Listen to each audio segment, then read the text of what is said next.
Bienvenue si vous nous rejoignez dans 64 minutes, c'est le moment de notre grand angle.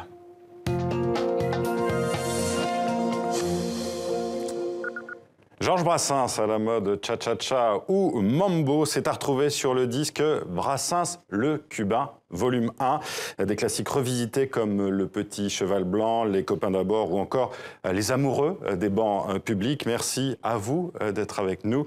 Isel Razoua, Hervé Franconi et Ricky James Fotso-Guifo. Vous signez avec 5 autres musiciens ce très bel album, surprenant également. Et avant de revenir vers vous, on va écouter un extrait de ce disque avec Brave Margot. Écoutez. Le seul apprenant pour sa mère se mit à péter tout de go. Et puis Margot le laissa faire, brave Margot. Quand passant à la ronde, trouvant le tableau peu commun, s'en allant le dire à tout le monde et le lendemain.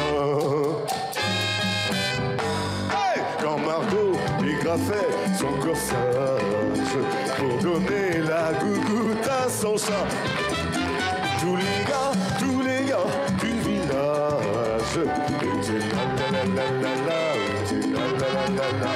Et Margot qui était simple et très sage, les humains c'était pour voir son chat. Tous les gars du village. Et on vous retrouve, Isel Razoua, Hervé Franconi et Ricky James Fotso-Guifo qu'on a vu chanter à l'instant. D'abord, pourquoi Brassens? Ricky James. Ah, vaste question. Pour connaître le projet de mes amis, sa jeunesse, parce que pour partager cette expérience, il a fallu partager de l'histoire.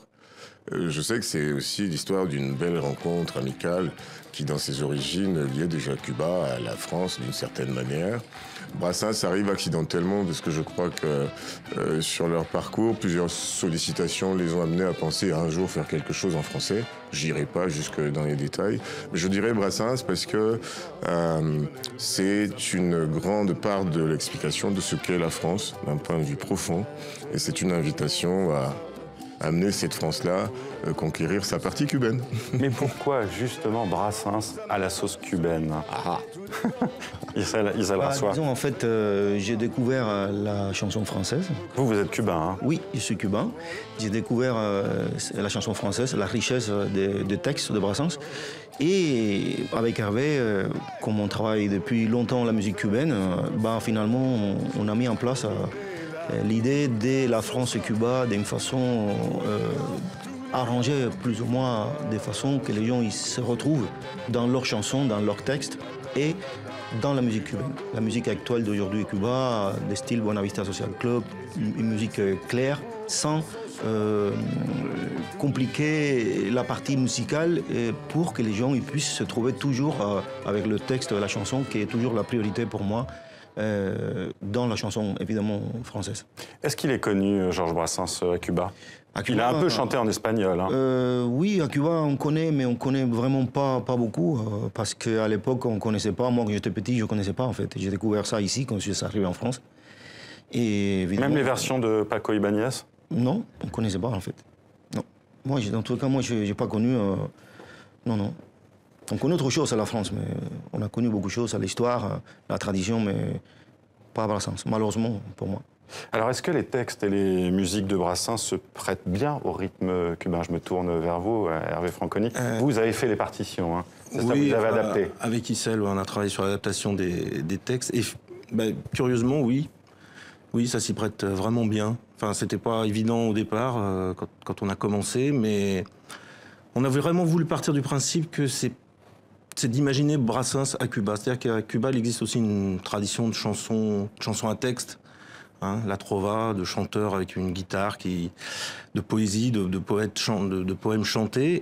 Et vraiment, on s'est posé la question, on s'est dit, tiens, si Georges Brassens avait été à Cuba, qu'est-ce que ça aurait pu donner? Ces mélodies, ces textes sur des rythmes cubains. Et donc, l'idée, c'est que chaque chanson, on essaie vraiment de trouver le rythme, dans la diversité de tous les rythmes qui composent la musique cubaine, de vraiment trouver le rythme qui est le plus adapté au texte. C'est vraiment, enfin, pour ma part, je pense que c'est vraiment le travail de départ le plus difficile. Alors certains disent que Brassens vaut surtout pour ses textes, moins pour ses mélodies. Pourtant, quand on écoute ce que vous avez fait, justement, c'est extrêmement mélodieux. Et vous êtes parti de la base des partitions de Brassens. Exactement, on a essayé de... oui, on aura peut-être une ou deux exceptions près, on n'a absolument pas touché les mélodies. On a un petit peu bougé les rythmes quand même, parce qu'il y a beaucoup de 3/4 dans la musique de Brassens, dans la musique cubaine, le 3/4, il y en a quand même moins, donc on a été obligé de changer quelque chose. Mais on a essayé de faire en sorte d'être le plus fidèle aux mélodies, et les textes, évidemment, on les a pas touchés du tout. Et c'est vrai que le mélange fonctionne plutôt bien. Hein. On n'en était pas convaincus au départ, je crois. Hein. Et Kinsel, on s'est quand même... On a eu des doutes par moments, on s'est dit, mais comment est-ce que les gens vont recevoir ça? Qu'est-ce que ça va... Et justement, quel a été l'accueil? Ça fait quelques mois que l'album est sorti. Plutôt bon, dans l'ensemble, mais c'est vrai qu'on n'en était pas convaincus. Les puristes de Brassens, justement, hein, ils sont tatillons. Oui, c'est ça, parce que les gens, ils connaissent bien, c'est leur musique, c'est leur tradition. Et moi, je me suis dit, bon, je ne sais pas ce que ça va donner, mais on a été vraiment... C'était un travail très méticuleux, on dit ça? Oui, méticuleux, oui, c'est bien ça. Oui. Et pour trouver vraiment que la musique ne dérange pas le texte, en fait. Donc, on a, je pense... Il ne fallait pas que la musique soit trop forte, en fait, c'est ça aussi, c'est le risque. Non. Trop forte, pas trop chargée, trop présente. Oui. On essaie quand même que voilà, ça reste le texte qui soit mis en avant, vraiment mis en avant. Et en même temps, c'est essayer de donner une relecture, un renouveau, quelque chose de nouveau qui puisse amener certaines personnes à réécouter ces chansons, quoi, qui au final sont quand même magnifiques. Si vous m'autorisez, ça m'inspire une pensée. En fait, une rencontre véritable est possible lorsque les termes de la rencontre n'annulent aucune des deux parties.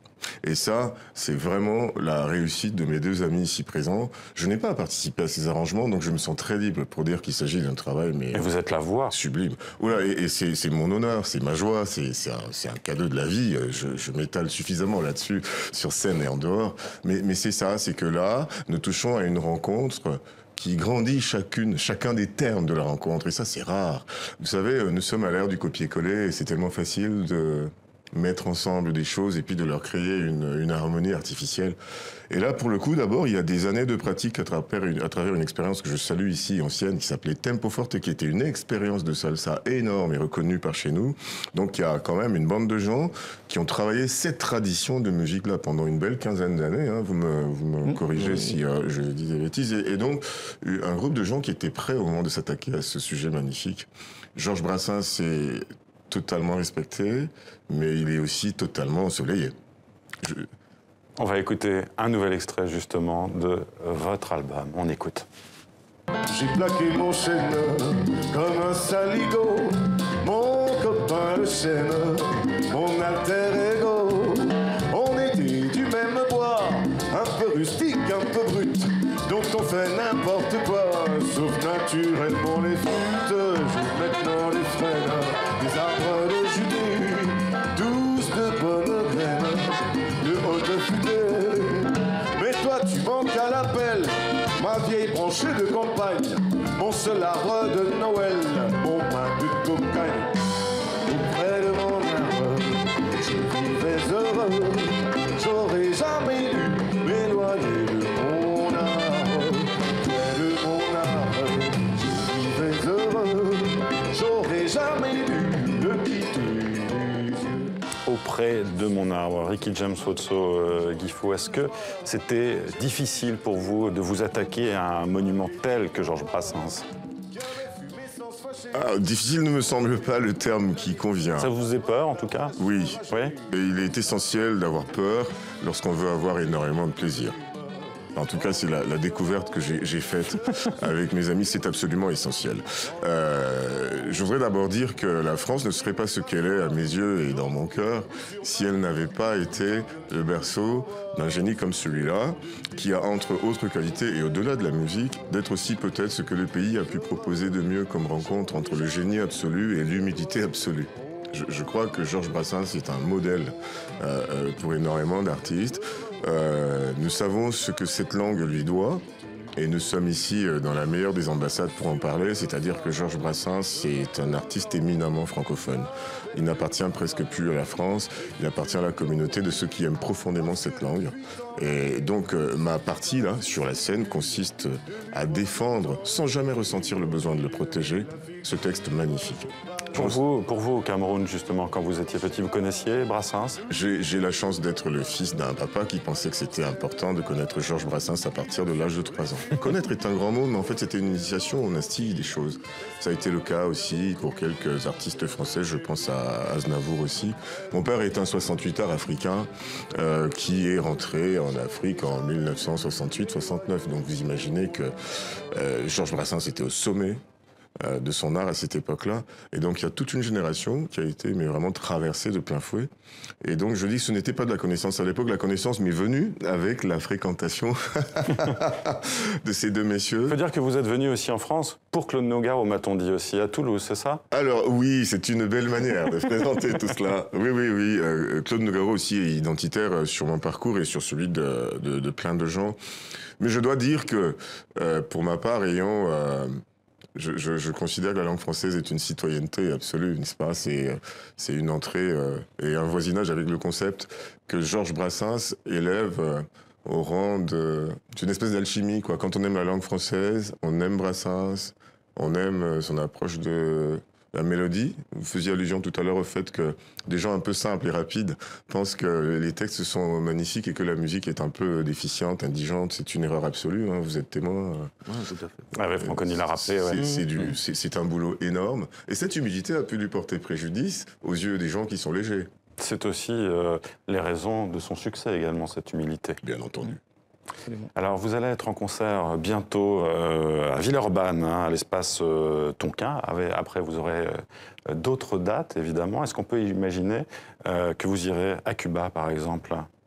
Ça Une serait, bonne raison. oui, ça serait avec plaisir. Vous avez gagné un prix là-bas, je crois. Hein. Absolument, on a gagné un prix avec cet album, le prix international des musiques cubaines, avec un texte pas en espagnol. Et pour moi, en fait, qui suis cubain et que j'habite là-bas, c'est une reconnaissance assez importante parce que, imaginez, je suis arrivé en France, je viens de Cuba, je fais un travail avec la musique ici, qu'on apporte un disque, on a travaillé avec des musiciens d'ici. Donc, et il y a un prix à Cuba, la racine, en fait, de la musique cubaine, Cuba. Pour moi, c'est un grand plaisir et je pense que pour eux aussi.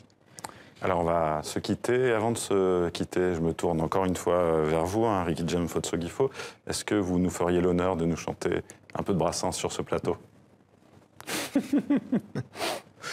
Jadis au lieu du jardin que voici, c'était la zone et tout ce qui s'ensuit. Des masures, des taudis insolites, des ruines pas romaines pour un sou. Quant à la faune habitant là-dessous, c'était la fine fleur, c'était l'élite. Merci beaucoup. Merci. Merci à vous trois d'être venus. Je rappelle donc que votre disque, Brassens, Le Cubain, volume 1, on attend bien sûr d'autres volumes, est donc sorti. On peut le télécharger, on peut l'acheter également. Merci à vous d'être venus. Vous serez donc à Villeurbanne le 2 mars prochain et on vous souhaite donc le meilleur. Nous sommes aujourd'hui le 31 décembre pour cette nouvelle année 2018. Merci à vous d'être venus. Un grand merci. Plaisir de rencontre.